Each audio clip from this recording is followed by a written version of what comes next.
ఈనాటి పేద ప్రజల కార్యక్రమం ఆనాటి ఇందిరమ్మ రాజ్యంలో కల్పించినటువంటి ఇందిరమ్మ ఇళ్ళు గ్రామ గ్రామాన ఊరూరు పేదవాళ్ళందరికీ నిర్మించేటటువంటి కాంగ్రెస్ ప్రభుత్వం గత 10 సంవత్సరాలుగా మనకు ఆ సౌకర్యం కలగలేదని ఆనాటి ప్రభుత్వంలో పేదలకి గృహ సౌకర్యం కలగలేదని సాక్షాత్తు సోనియా గాంధీ గారు హైదరాబాద్లో పిసిసి అధ్యక్షులు రేవంత్ రెడ్డి గారి అధ్యక్షతన సిఎల్పి నాయకులు భట్టి గారి యొక్క ఆధ్వర్యంలో ఆనాడు కాంగ్రెస్ పార్టీ ప్రకటించినటువంటి గ్యారెంటీల్లో అతి ముఖ్యమైనటువంటి మీరు కోరుకున్నటువంటి మీకు అవసరమైనటువంటి పథకం ఇందిరమ్మ ఇళ్ళు. అది సాక్షాత్తు భద్రాద్రి రాముని చెంతలోనే మీకు కల్పించాలనే సదుద్దేశంతో ఈరోజు రాష్ట్ర ముఖ్యమంత్రి సాక్షాత్తు ఆనాడు మాటిచ్చినటువంటి రేవంత్ రెడ్డి గారే ఈనాడు యాదాద్రి నరసింహస్వామిని దర్శించుకొని భద్రాద్రి రాముని చెంతన ఇందిరమ్మ ఇళ్ల పథకానికి శ్రీకారం చుట్టడానికి వచ్చారు. అది ఈ ప్రభుత్వం యొక్క లక్ష్యం అని చెప్పి మీకు ఈ సందర్భంగా మనం చేస్తున్నాం. భద్రాద్రి చరిత్ర ఆ రాముని దయ వల్ల నాకు అనేక సంవత్సరాలుగా అనుబంధం ఉంది.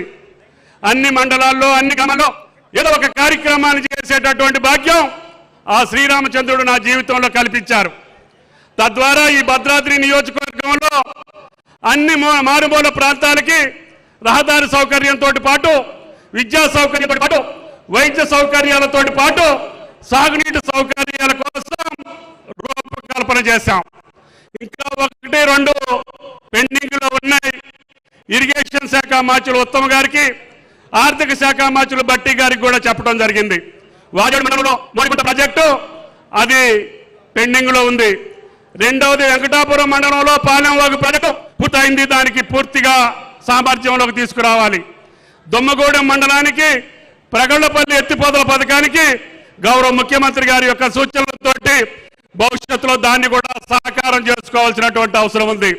అదేవిధంగా ఆ పక్క సీతారామ ద్వారా జిల్లా మొత్తానికి నీళ్లు వెళ్ళే అవకాశం ఉంది. ఈ పక్క మండలాలకు నీళ్లు కావాలని చెప్పి అవి రూపకల్పన చేసుకున్నాం. తద్వారా కరకట్ట కూడా ఆనాడు నిర్మించినటువంటి కరకట్ట ఇంకా సుభాష్ నగర్ దగ్గర కొంచెం పెండింగ్ ఉంది. దాన్ని కూడా పూర్తి చేసి భట్టి గారికి చెప్పడం జరిగింది. ఈ రోజు సాక్షాత్తు ముఖ్యమంత్రి గారి ఆధ్వర్యంలోనే ఆ మిగిలిపోయిన కరకట్టను కూడా పూర్తి చేసి రేపు గోదావరి జలాలకి 80 అడుగులు వరద వచ్చినా భద్రాద్రిలోకి ఒక్క చుక్క నీళ్లు రాకుండా చేసేటటువంటి బాధ్యత ఈ ప్రభుత్వాన్ని అని చెప్పి మీకు ఈ సందర్భంగా మనం చేస్తున్నాం. ఆ రకంగా కష్టాలున్నా అప్పులున్నా అధోగతి పాలు చేసిన విధ్వంసం చేసిన అన్ని సంస్థలను చక్కబెట్టుకుంటూనే ఈ క్యాబినెట్ మీ క్యాబినెట్ కాంగ్రెస్ ప్రభుత్వం తప్పకుండా మీ ఆశలు నెరవేర్చడానికి చిత్తశుద్ధితోటి నమ్మకంతో మేము పనిచేయడానికి సిద్ధంగా ఉన్నాం. కాబట్టి దయచేసి మీరు ఇచ్చినటువంటి ఈ ప్రభుత్వం మీకోసం మీ సౌకర్యాల కోసం సోనియా గాంధీ గారు ఇచ్చినటువంటి వాగ్దానం నెరవేర్చడం కోసం శాశ్వతమైనటువంటి పరిష్కారాలు అది విద్యుత్ శక్తిలో అప్పు ఉంది, అది భట్టి గారి నెత్తినుంది. అదేవిధంగా సివిల్ సప్లైస్ లో అప్పు ఉంది, అది ఉత్తమ్ గారి నెత్తినుంది. మొత్తం భారం రేవంత్ రెడ్డి గారు మోయాల్సిన పరిస్థితి వచ్చింది. అయినా సరే గుండె ధైర్యంతో అన్నా మనం కష్టపడదాం, నీతిగా నిజాయితీగా ఈ ప్రజలు ఇచ్చినటువంటి వాగ్దానాన్ని నిలుపుకుందాం, తప్పకుండా ప్రజల సహకారంతో ఆ పనులన్నీ పూర్తి చేస్తామనేటటువంటి విశ్వాసంతో నమ్మకంతో ఈరోజు భద్రాద్రి రామచంద్రుడి దయ వల్ల ఈ కార్యక్రమాన్ని ఇక్కడ ప్రారంభించడం గౌరవ ముఖ్యమంత్రి గారికి, సాక్షాత్తు కేబినెట్ మంత్రులందరికీ, పొన్నం గారికి, సీతక్క గారికి, అదేవిధంగా శ్రీధర్ బాబు గారికి, వెంకటరెడ్డి గారికి, శ్రీనివాసరెడ్డి గారికి, ఉత్తమ్ గారికి, అదేవిధంగా సురేఖ గారికి, గౌరవ శాసనసభ్యులందరికీ, ఉప ముఖ్యమంత్రి భట్టి గారికి. ఎందుకంటే ముఖ్యమంత్రి గారు వాగ్దానం చేసినా ఆయన తాళం తీయాల్సినటువంటి అవసరం ఉంది. కాబట్టి ఆనాడు రాజశేఖర్ రెడ్డి గారు చెప్పినవన్నీ రోషయ్య గారు ఎట్లా ఇచ్చారో ఆ రకంగా భట్టి గారు ఇవ్వాల్సినటువంటి అవసరం ఉంది. ఓడికి వెళ్ళకూడదు.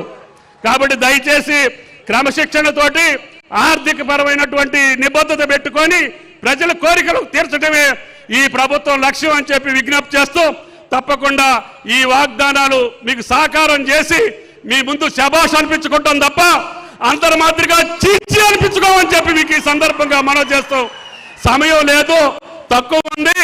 ముఖ్యమంత్రి గారు మళ్ళీ బహిరంగ సభను అటెండ్ చేయాలి.